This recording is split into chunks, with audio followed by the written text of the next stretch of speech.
অসাবধানতা এবং অসতর্কতার কারণে কিন্তু অনেক ক্ষতির সম্মুখীন হতে হয়, এটা আমরা সবাই জানি। আর এই ভিডিওটা দেখলেও আপনারা বুঝতে পারবেন যে ক্ষতি সাধিত হওয়ার কিন্তু কিছু অসাবধানতার কারণেও হয় বা অসতর্কতার কারণেও কিন্তু ক্ষতি হয়। আপনারা এই ভিডিওটা দেখতে থাকুন এবং কমেন্টে বলে যাবেন যে আসলে এই যে দুর্ঘটনাগুলো হচ্ছে বা এই দুর্ঘটনাগুলো যে ঘটেছে কোনো না কোনো অসাবধানতার কারণেই কিন্তু ঘটেছে বা অসতর্কতার কারণেই কিন্তু ঘটেছে।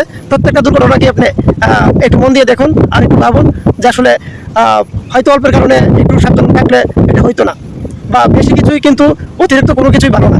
আপনি যাই করেন, আপনি যদি একটা কাজ সাবধানতার সাথে করেন তাহলে কিন্তু আপনার দুর্ঘটনার প্রবণতা খুবই কম থাকে।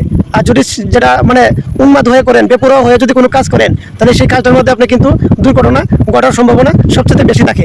তো এই ভিডিওতে এমন কিছু দুর্ঘটনা রয়েছে যেগুলো দেখলে আপনারা বুঝতে পারবেন যে এটা অসাবধানতা, একটু সাবধানতার সাথে কাজগুলো করলে কিন্তু এরকম দুর্ঘটনার নাও হতে পারত। যাই হোক, ভিডিওটা যদি ভালো লাগে আপনাদের কাছে অবশ্যই শেয়ার করেন।